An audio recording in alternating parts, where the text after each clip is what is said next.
তার স্বামী অনিমেষকে জিজ্ঞেস করছে যে আর কতক্ষণ লাগবে। অনিমেষ উত্তর দিল, এখনো ঘন্টাখানেক। তারপর রিনা বলল যে তার মানে ইউথ হোস্টেলে পৌঁছতে তাদের তো 11টা বেজেই যাবে তাহলে। তখন অনিমেষ আবারও বলল যে এই যে ম্যাডাম, বেড়াতেও যাব, আবার অন্য দিনের মতন ঘুম থেকেও দেরি করে উঠব, সবই তো আর একসাথে হয় না। সেই শুনে রিনা ভালো যাও বলে মুখটাকে একটু বেঁকিয়ে গাড়ির সিটে মাথা রেখে ঘুমিয়ে পড়ল। এই নবদম্পতির গন্তব্যস্থল হলো বাঁকুড়ার শুশুনিয়া পাহাড়। ওখানে হোটেল লজ অনেকই আছে, কিন্তু ওরা ইউথ হোস্টেলটিকেই বেছে নিয়েছে থাকার জন্য।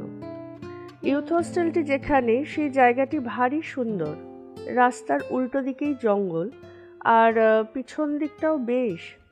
মার্চের প্রথম দিক, চারিদিকে লেগেছে আগুন রাঙা পলাশের মেলা। ইউথ হোস্টেলটি 2 দিনের জন্য বুক করেই তারা এসেছে। পৌঁছানোর পর রাস্তার উল্টো দিকের জঙ্গলে তারা বেশ কিছুটা সময় কাটিয়ে, মানে বুঝতেই পারছেন, ফটো টটো তুলে। এ ব্যাপারে রিনা কিন্তু বেশ খুঁতখুঁতে। তার আবার বরের ফটো তোলা বিশেষ পছন্দ হয় না। ফেসবুকে দিতে হবে তো, লাইকও তো পেতে হবে, তাই সে সেলফি তুলতেই বিশেষ ব্যস্ত। অনিমেষের এ ব্যাপারে আবার একটু অন্যরকম চিন্তা ভাবনা। সে ফটোগ্রাফি ভালোবাসে, সেই কারণে যতটুকু, আর সে মনে করে যে কোনো মুহূর্তকেই সবসময় ক্যামেরাবন্দি করতেই হবে এমনটাও নয়। তাকে মনের স্মৃতিকোঠায় ধরে রাখলেও তো বেশ হয়।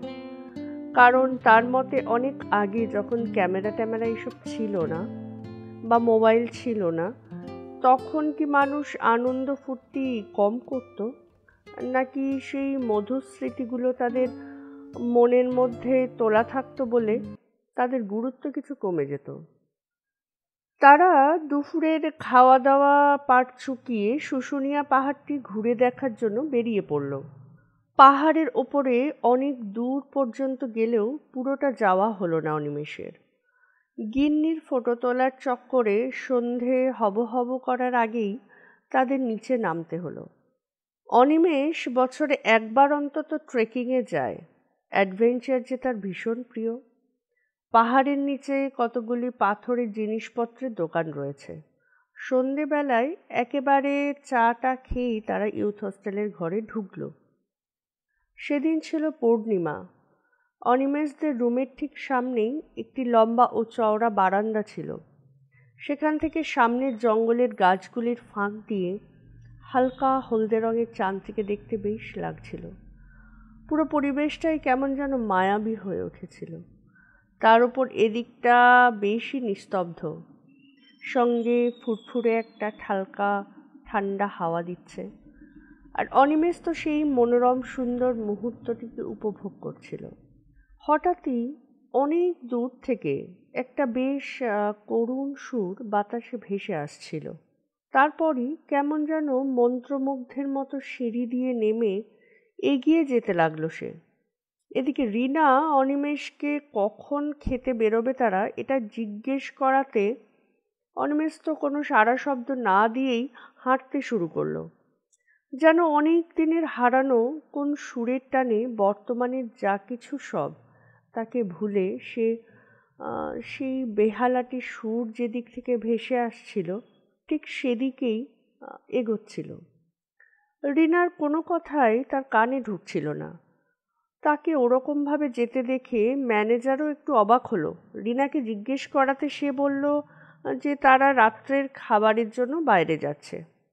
ম্যানেজার বাবু আচ্ছা ঠিক আছে বললেও তার মনের বিস্মিত ভাবটি কিন্তু খুব একটা কাটেনি। ওই চত্বরে রাস্তার আলোগুলি খুব একটা জোরালো নয়, যদিও চাঁদের আলোয় চারিদিক ঝকঝক করছে। একটা কাঁচা রাস্তা ইউথ হোস্টেলের পাশ দিয়ে তার পিছন বরাবর চলে গেছে, আর যে পথ দিয়ে কিছুটা দূরে গ্রামেও যাওয়া যায়। রিনা তো কিছুক্ষণ পরপরই তাকে ডাকছে, কিন্তু উত্তর পাচ্ছে না। সেও তো রীতির মতো হতভম্ব হয়ে গেছে। প্রথমত এই ভেবে যে অনিমেষের হলোটা কি, সে ওরকম ঘোরের মতন যাচ্ছেটা কোথায়, তার ডাকে সাড়াই বা দিচ্ছে না কেন। আর রিনা যতদূর জানে যে তারই মতন অনিমেষও এখানে প্রথমবার ঘুরতে এসেছে, তবে সে যেভাবে এগোচ্ছে তাতে মনে হচ্ছে যে এখানকার রাস্তাঘাট বুঝি তার নখদর্পণে। সেই সরু কাঁচা পথ দিয়ে এগোতে এগোতে গ্রামের একেবারে শেষ প্রান্তে তারা পৌঁছে গেল। একটা পেল্লাই বাড়ির সামনে যে বড় একটা গেট আছে, অনিমেষ তার সামনে গিয়ে দাঁড়ালো। আর কয়েক হাত দূরে দূরেই তো রিনা হাঁটছিল তার পিছনে, তাই সেও অনিমেষের ওই পিছনটিতে গিয়েই দাঁড়ালো। গেটের সামনে গিয়ে দাঁড়াতেই গেটটি নিজের থেকেই খুলে গেল, যেন অনিমেষের জন্যই অপেক্ষা করছিল। রিনাও পিছন পিছন তাকে অনুসরণ করতে লাগলো। অনিমেষকে দেখে একজন বৃদ্ধ, মনে হলো হয়তো এই বাড়ির পুরনো কোনো ভৃত্য হবে, খোকাবাবু খোকাবাবু তুমি এসেছো, যাও যাও ওপরে যাও বলে চোখের জল মুছতে লাগলো। অনিমেষ সিঁড়ি দিয়ে বাড়ির 3 তলার একেবারে শেষ ঘরটির সামনে গিয়ে দাঁড়ালো। দরজাটি ঠেসানো ছিল, আর এতক্ষণে এটা ভালো মতনই বোঝা গেছে যে বেহালার সুরটি এই ঘরটি থেকেই ভেসে আসছিল। রিনা চারিদিক দেখতে দেখতে 3 তলায় পৌঁছলো। সে মনে মনে ভাবছে যে এই বাড়িটির সাথে অনিমেষের যোগসূত্রটি কি। এই রকম ধরনের বাড়িতে অন্তত সে যতদিন ধরে অনিমেষকে চেনে তার মধ্যে তো সে এসেছে বলে তার জানা নেই, তবে অনেক আগে কি করেছে সেটা সে জানে না। যদিও বাড়িটি পুরনো আমলেরই, কিন্তু সেই তুলনায় বাইরেটা কিছুটা পুরনো হলেও ভিতরটি কিন্তু বেশ ভালো রকমই ঝাঁ চকচকে আছে এখনো। আসবাবপত্র থেকে শুরু করে ঘরের যাবতীয় যা জিনিসপত্র রয়েছে তার উপরে আভিজাত্যের ছাপ স্পষ্ট।